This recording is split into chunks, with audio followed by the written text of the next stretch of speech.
अस्सलाम वालेकुम, welcome back to my channel Yes Academy. तो आज हम क्लास 10 का मैथ्स का पेपर डिस्कस करने वाले हैं। मॉडल पेपर में जो भी क्वेश्चंस हैं वो मैं आपको यहाँ पे प्रोवाइड कर रही हूँ ताकि आपके जो है वो बोर्ड एग्जाम की तैयारी हो जाए और आप लोगों को प्रैक्टिस क्वेश्चन जो है वो मिल जाए ताकि आप उन सारे क्वेश्चन को प्रैक्टिस करके अपने बोर्ड एग्जाम की तैयारी कर लें। तो चलते हैं अपनी वीडियो को स्टार्ट करते हैं। जैसा कि मैंने यहाँ पे बताया था आपको लास्ट वीडियोज में भी कि टोटल टाइम जो है वो मैथ्स के पेपर का 3 घंटे होगा। मैट्रिक क्लास की बात कर रहे हैं हम, ठीक है। उसके बाद हमारे पास जनरल इंस्ट्रक्शन क्या है, यहाँ पे मैथ्स का पेपर जो है वो टोटल मार्क्स 75 का है, 100 मार्क्स का पेपर नहीं है। सेक्शन ए की बात करें तो यहाँ पे मल्टीपल चॉइस क्वेश्चन है जो कि है 15, ठीक है। 15 नंबर के आपके पास मैथ्स में एमसीक्यूज आने वाले हैं। सेक्शन बी की बात करें तो आपके पास 14 शॉर्ट क्वेश्चन होंगे जिसमें से आपने सिर्फ 9 अटेम्प्ट करने होंगे। सेक्शन सी में आपके पास 5 लॉन्ग क्वेश्चन आएंगे, डिस्क्रिप्टिव क्वेश्चन होंगे उसके अंदर, डिटेल क्वेश्चन जिसमें से आपने सिर्फ 3 के आंसर देने हैं, 3 को सॉल्व करना है, ठीक है। 5 आउट ऑफ 3 आपने सॉल्व करने हैं, 2 की आपके पास चॉइस होगी। आई होप कि आपको सेक्शन सी भी क्लियर हो गया होगा। चलते हैं आगे, सेक्शन बी को हम यहाँ पे डिटेल में देखेंगे। उसके जो भी प्रैक्टिस क्वेश्चंस है वो मैं आपको यहाँ पे प्रोवाइड कर रही हूँ, उसको मैं आपको यहाँ पे डिटेल में समझाऊंगी और नेक्स्ट वीडियो में कोशिश करूंगी कि इसके सारे सॉल्यूशन भी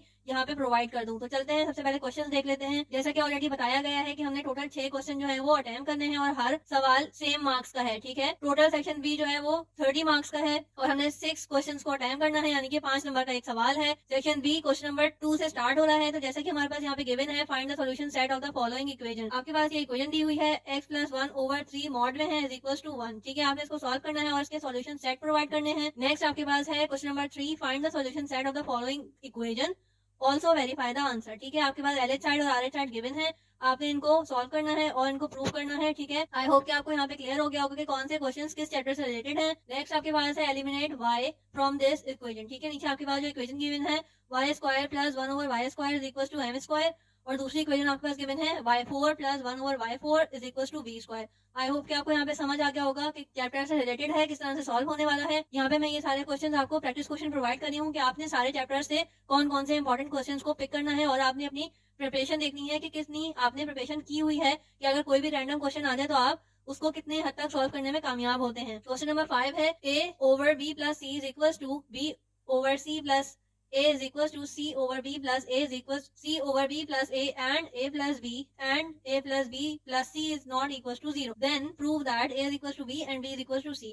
हमारे पास यहाँ पे कंडीशन गिवन है और इसको हमने सॉल्व करना है कि a जो है वो b के बराबर है और b जो है वो c के बराबर है।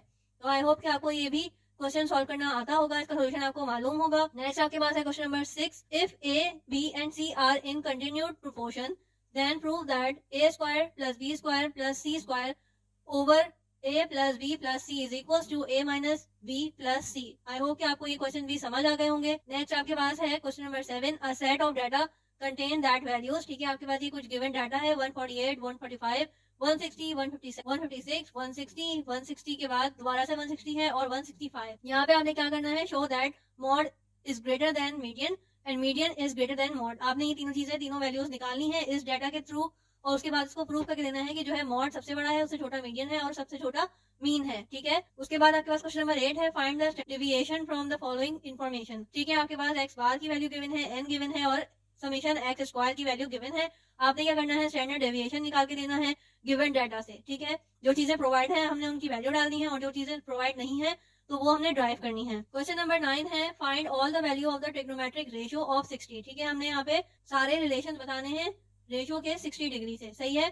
आई होप कि आपको ये क्वेश्चन भी इजीली आते होंगे। ये क्वेश्चन जो है वो बुक में भी गिवन है और हमने सॉल्व भी किए हुए हैं। नेक्स्ट है आपके पास question number 10, prove that sin theta over 1 + cos theta + 1 + cos theta over sin theta is equal to 2 cos sec theta. I hope कि आपको ये सारी चीजें समझ आ रही होंगी। ये सारे क्वेश्चन जो है वो आपकी प्रैक्टिस के लिए हैं। आपने बोर्ड एग्जाम की प्रिपरेशन के लिए इन सारे क्वेश्चन को प्रैक्टिस में लेकर आना है और इन सारे सॉल्यूशन को अच्छे से समझना है। क्वेश्चन नंबर 11 आपके पास गिवन है, if two sides of a triangle are congruent the angle opposite to them are also congruent, ठीक है। आपने ये थ्योरम है, प्रूव करना है, या फिर आपके पास एक और चॉइस है कि आप नीचे वाला भी थ्योरम अटेम्प्ट कर सकते हैं। यहाँ पे है, the measure of central angle of a minor arc of a inscribe angle of the corresponding major arc, prove करना है। ये भी आपके पास थ्योरम है। सो आई होप कि आपको ये सारी चीजें भी समझ आ गई होंगी। ये सारे क्वेश्चन मैं प्रैक्टिस क्वेश्चन आपको प्रोवाइड कर रही हूँ ताकि आपकी एग्जाम की तैयारी हो जाए। बहुत सारे बच्चे इसीलिए कंफ्यूज होते हैं कि हमारे पास किस किस्म के सवाल आएंगे, तो मैंने यहाँ पे आपको प्रैक्टिस क्वेश्चन जो है वो प्रोवाइड कर दिए हैं। आई होप कि आपको ये हेल्पफुल रहेंगे। मेरे चैनल को सब्सक्राइब कर लें ताकि आपके लिए जो भी वीडियोस अपलोड करूँ वो मिस ना हो। तो please like my video, share my videos and subscribe my channel. Thank you.